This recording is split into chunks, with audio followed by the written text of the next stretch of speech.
Pemirsa Provinsi DKI Jakarta sudah masuk ke zona hijau setelah pemberlakuan PPKM level 4 yang akan berakhir esok 16 Agustus 2021. Hal ini ditegaskan oleh Wakil Gubernur DKI Jakarta Ahmad Riza Patria.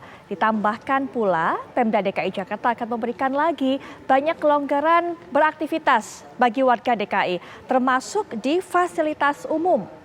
Menurut Riza Patria, data ini diharapkan menjadi pertimbangan dalam keputusan terkait kebijakan PPKM yang akan disampaikan oleh pemerintah pusat pada esok hari. Diketahui Presiden Joko Widodo melanjutkan penerapan PPKM level 4 dari tanggal 9 hingga 16 Agustus 2021 esok untuk wilayah Jawa dan juga Bali. Penerapan ini akan disesuaikan pengaturannya dengan aktivitas dan mobilitas masyarakat sesuai kondisi masing-masing daerah. Lalu apakah PPKM level 4 ini akan dilanjutkan atau dihentikan? Mengingat sudah banyak daerah yang mengalami penurunan kasus corona, walau di beberapa daerah di luar Jawa dan Bali masih ada juga yang kita lihat kasusnya ini cukup tinggi.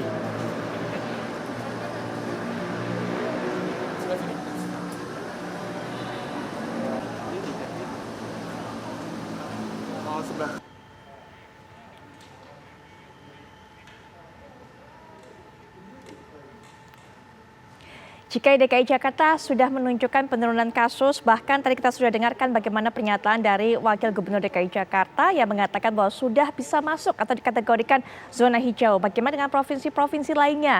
Dan juga bagaimana dengan pengaruhnya terhadap keputusan pemerintah yang akan diumumkan esok mengenai kelanjutan dari PPKM ini. Untuk bisa membahas hal ini sudah hadir narasumber di samping saya, Ahli Kesehatan Masyarakat, Dr. Yusuf Kristianto. Assalamualaikum warahmatullahi wabarakatuh. Selamat malam, dokter. Waalaikumsalam, salam sehat. Sehat. Sehat selalu, alhamdulillah. Ya. Baik, bukan hanya Dr. Yusuf saja yang akan menjadi narasumber kita pada malam hari ini, tapi juga sudah terhubung kita dengan Bapak Ganjar Pranowo selaku Gubernur Jawa Tengah. Assalamualaikum warahmatullahi wabarakatuh. Selamat malam Pak Ganjar.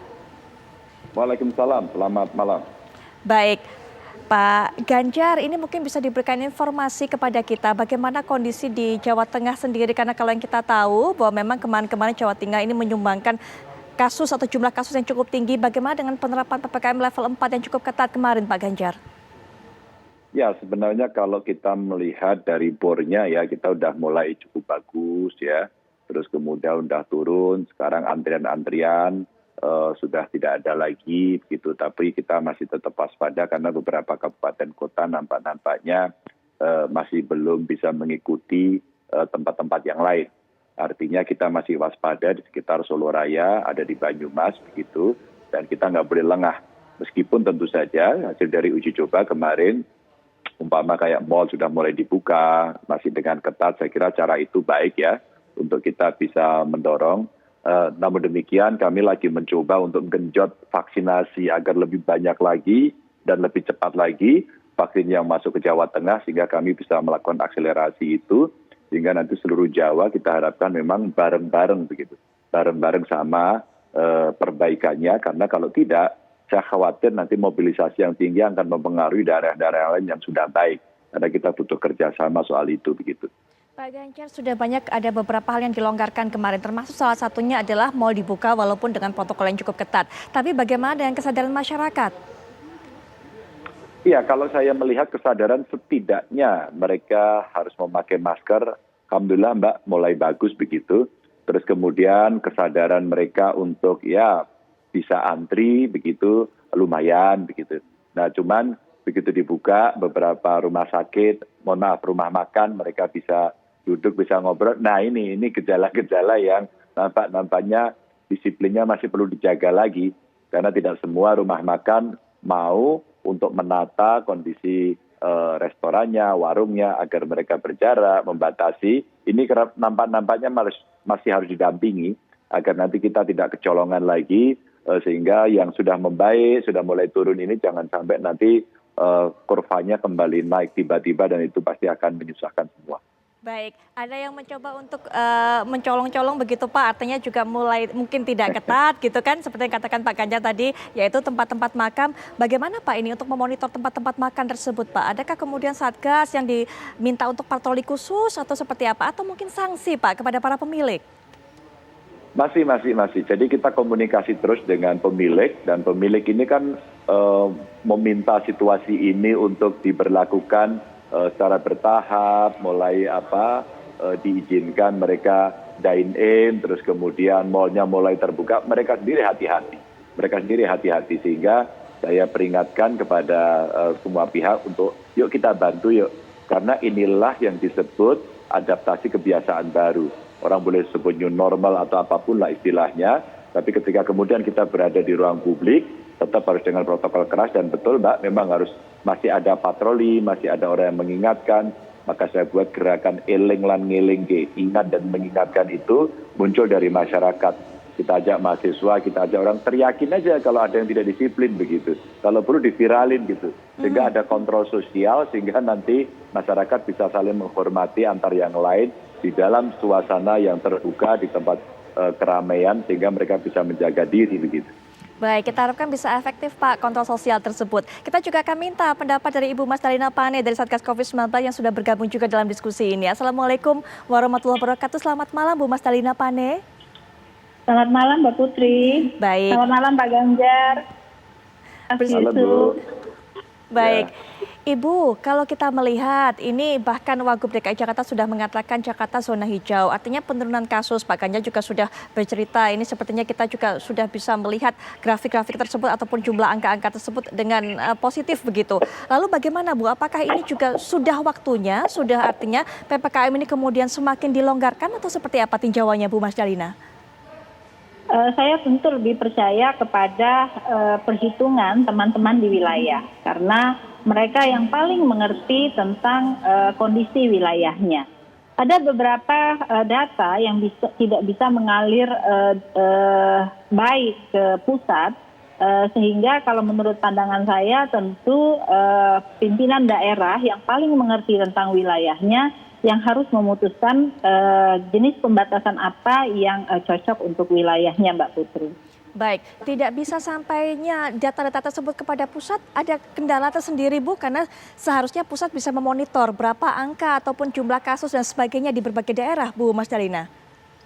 Memonitor boleh, kemudian memberikan feedback, rekomendasi juga boleh, tetapi yang memutuskan menurut pandangan kami sebaiknya adalah kepala daerah masing-masing. Provinsi, gubernur, kemudian untuk kabupaten kota sebaiknya para bupati dan wali kota. Saya yakin para bupati dan wali kota akan terus menjaga warganya untuk tetap selamat dan aman di dalam menjalani kehidupan hari-hari. Jadi ini yang harus ditekankan dengan para kepala daerah. Tetapi kalau bicara tentang data mana yang kita percaya, saya lebih percaya dengan data di daerah. Contohnya Jakarta.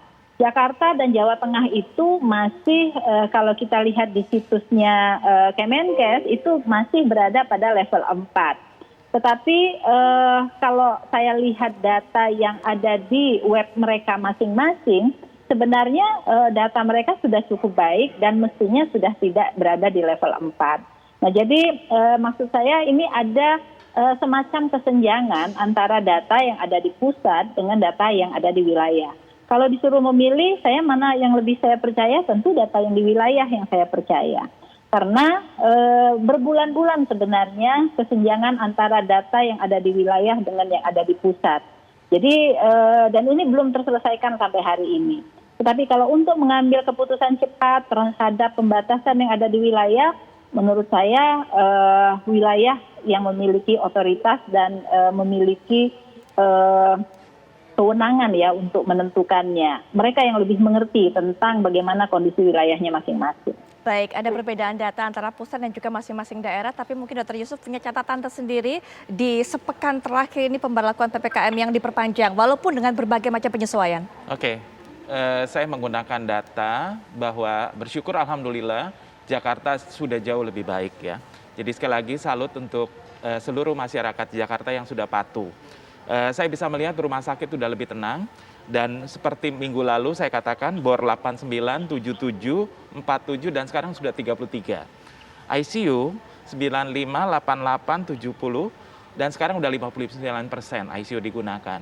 Dan kalau saya lihat di poliklinik, semua masyarakat sudah sadar menggunakan masker dan yang saya senang sekali adalah tadi pagi saya jalan pagi semua orang pakai masker. supir Grab juga pakai masker, driver juga pakai masker, dan yang jual juga rajin sekali. Semua tertib menggunakan masker. Nah, itu adalah bukti bahwa mereka sudah menyadari betapa ganasnya varian Delta yang begitu menyerang semua orang dan menyebabkan kematian yang banyak. Nah, ketika masyarakat sadar dan menyadari itu bagian dari hidup di masa sekarang ini, mereka melakukan proteksi diri dengan protokol kesehatan yang tidak boleh diabaikan.